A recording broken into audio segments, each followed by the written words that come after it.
Hi everyone. I wanted to go over the process of photosynthesis and cellular respiration, just to give you kind of an overview of both of the processes. We've been learning about photosynthesis, and that's what you're going to do your project on. So basically, you always have, whenever we're talking about biological processes, we have things that go into the process and things that come out of the process. And the things that go into the process are called the reactants. And so in this case, we have light, we have water, and we have carbon dioxide. And those go into, and this is the chloroplast.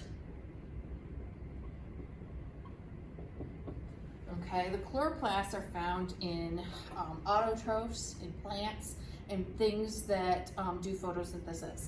So the light and the water go into the light reactions. This takes place in the thylakoid membranes, and they look like little stacks of green coins inside of the chloroplast.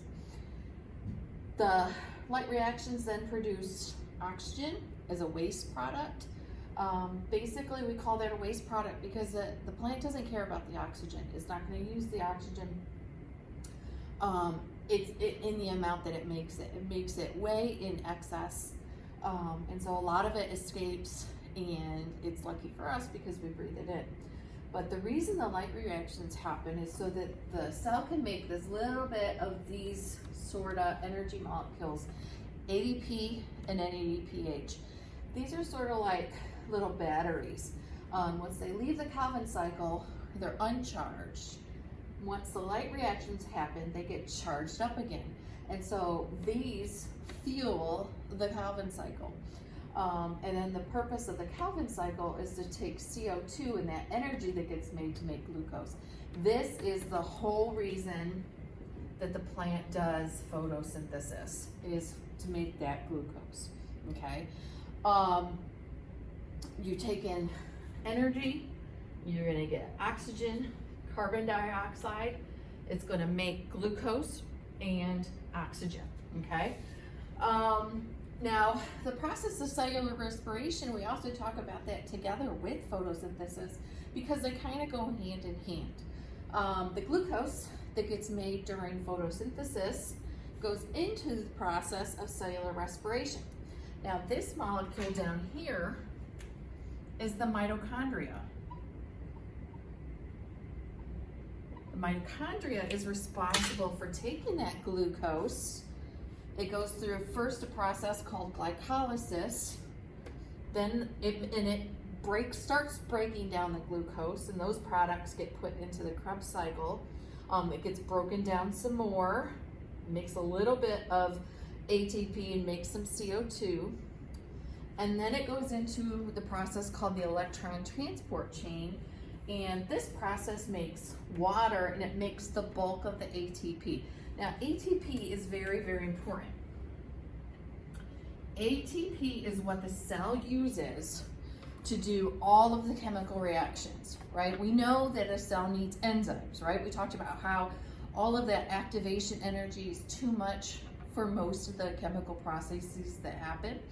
And so that the cell needs enzymes in order to allow those chemical reactions to take place. Well, it still requires some activation energy. It may not be as much as without the enzyme, but it still needs some energy, and that energy comes in the form of ATP. The cell cannot use glucose as it comes out of photosynthesis, or as, like, if you're an animal cell, I eat glucose. My cell can't use glucose as it is in its natural form. My cells have to make ATP in order for that energy to work. It's kind of like when you have a power plant and they burn coal, for example. They burn coal and they turn it into electricity that your house can use. Well, if they dump off a bunch of coal in your backyard, it's still not going to run your toaster or your refrigerator. You have to go through that process to turn it into electricity. Same thing here. The glucose has to be converted into ATP in order for your cell to use it, okay? Now, what's interesting about these processes is that the things that combine in photosynthesis are the things that get made in cell respiration.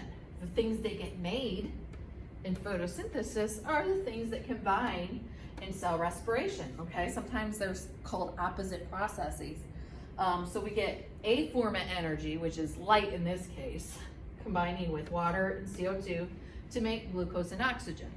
In this case, we take glucose and oxygen, and the byproducts are water, CO2, and a different form of energy, ATP, okay? So hopefully that kind of helps sort out the processes. When we say that they go hand in hand, this is what we mean, is basically the products on CO2 and H2O, notice, then the plant will use both of those again. So basically, that carbon molecule that the plant takes in gets incorporated into its own cells as glucose. We eat it, it gets converted into ATP, okay, and used for all of our cell processes. Now, this process only happens in plant cells or autotrophs or things that do photosynthesis. Both of these processes happen in plants, okay? I want you to know that plants also do this. It's just that plants do this one extra step because they have to make their own glucose because they don't have mouths, they can't eat. Animal cells and other organisms that are not photosynthesizing, we have to take in glucose. We have to consume glucose. That's why they call us consumers, because we have to consume it in order to do this process. But don't forget that plants also do this process. Okay? Hopefully that helps you sort these out. Bye.